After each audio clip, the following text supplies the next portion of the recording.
Experiment number 6 पे बात करते हैं। एक्सपेरिमेंट नंबर 6 में है NaOH का n/10 का नॉर्मलता का मानक विलयन बनाकर इसकी सहायता से दिए गए HCl अम्ल की नॉर्मलता तथा सांद्रता ग्राम पर लीटर में निकालना है। आवश्यक सामग्री पीपेट, ब्यूरेट, कॉनिकल फ्लास्क, आयतन मिति, फ्लास्क, स्टैंड, रासायनिक तुला, फनल, NaOH क्रिस्टल, HCl व फिनोप्थलीन हो जाएगा। तो अब हम बात करें सिद्धांत। इस अनुमापन में जब NaOH की मानक विलयन में हम 2 से 3 बूंद फिनोप्थलीन को मिलाया जाता है तो गुलाबी विलयन प्राप्त होता है। HCl अम्ल डाला जाता है तो औदासीनीकरण अभिक्रिया निम्न प्रकार होती है, जिससे लवण तथा जल प्राप्त होता है तथा धीरे धीरे विलयन का pH मान घटता जाता है और उदासीन होने पर गुलाबी विलयन रंगहीन हो जाता है। जैसा कि हम जानते हैं कि फिनोप्थलीन जो होता है वो क्षारीय माध्यम में पिंक कलर देता है। जैसे जैसे हम उसमें एसिड डालते जाएंगे जो क्षार है वो क्या होगा, अम्ल के साथ रिएक्शन करके उदासीन होता जाएगा। और जैसे जैसे क्षार की मात्रा घटती जाएगी तो एक पॉइंट ऐसा आएगा जहाँ पर क्षार की मात्रा क्या हो जाएगी, 0 हो जाएगी। उस पॉइंट पे जो सोल्यूशन है उसका विलयन कैसा हो जाएगा, रंगहीन हो जाएगा। इसमें सूचक का कार्य कौन कर रहा है, तो फिनोप्थलीन इसमें सूचक का कार्य कर रहा है। कॉनिकल फ्लास्क में अगर हम क्या लेंगे तो NaOH का n/10 का नॉर्मलता का विलयन और 2 से 3 बूंद उसमें फिनोप्थलीन ऐड कर लेंगे। ब्यूरेट में क्या लेंगे तो अम्ल लेंगे जो आपका HCl दिया हुआ है। अंतिम बिंदु क्या होगा, तो कॉनिकल फ्लास्क में फिनोप्थलीन युक्त NaOH का गुलाबी विलयन रंगहीन हो जाता है। यही हमारा अंतिम बिंदु होगा, यही हमारा ऑब्जर्वेशन होगा। जहाँ पर जो है विलयन रंगहीन होगा उसी पॉइंट को हम नोट करेंगे। सबसे पहले हम बात करते हैं कि NaOH का विलयन बनाया कैसे जाएगा। तो NaOH के विलयन बनाने के लिए वही पीछे वाला जैसे हमने पिछले के एक्सपेरिमेंट में देखा था वही फॉर्मूला यूज करेंगे। W = NeV/1000। हमारा n की वैल्यू क्या थी, 1/10 थी।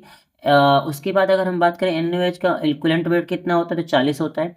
ये क्या हो जाएगा, 250 हो जाएगा। इसको हम क्या करेंगे, 1000 से डिवाइड कर देंगे तो ये हमारा 1 ग्राम निकल करके आ जाएगा। मतलब हम 1 ग्राम को 250 ml में डिजोल्व कर देंगे, हमारा n/10 का विलयन बन जाएगा। अब देखिए हमने क्या किया, पीपेट में क्या लेंगे, पीपेट के थ्रू कॉनिकल फ्लास्क में क्या लेंगे, हम NaOH ले लेंगे। फिर उसके बाद हम ब्यूरेट में क्या ले लेंगे, ब्यूरेट में हम ले लेंगे HCl और उसको क्या करेंगे, इसमें ड्रॉप करके जब ऐड करना स्टार्ट करेंगे तो हमारा जो ब्यूरेट का पाठ्यांक होगा, ब्यूरेट का जो रीडिंग होगी वो हमारी 0 होगी। और जिस पॉइंट पे जो विलयन है वो रंगहीन हो जाएगा उस पॉइंट को नोट कर लेंगे। तो वो पॉइंट इसमें क्या दिया हुआ है, वो दिया हुआ है 23.4 दिया रखा है। और इसी तरीके से हम पहली रफ रीडिंग हो गई, 2 रीडिंग और लेंगे, जो कॉन्करेंट रीडिंग होगी उसी को लेकर के चलेंगे। कॉन्करेंट रीडिंग हमारी ये हो गई, तो ये क्या हो गया, ये हो गया 23.3 हो गया। इसी को हम लेकर के कैलकुलेट करेंगे। अब देखिए क्या होगा, गणना करने में बात करें तो वही फॉर्मूला हम लगाएंगे, N1V1 = N2V2, N2 = N1V1/V2 हो जाएगा।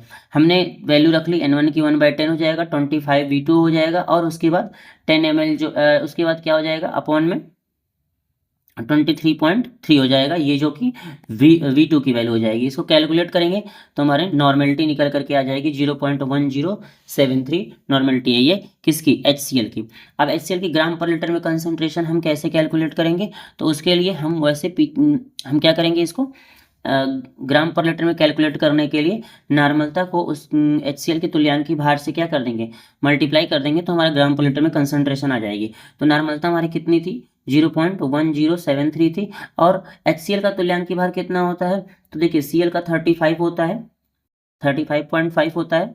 और हाइड्रोजन का एक होता है 36.5 हो जाएगा। और इसको हम क्या कर देंगे, 3 पॉइंट, वही फॉर्मूला हम लगा लेंगे, E = molecular weight upon valency factor.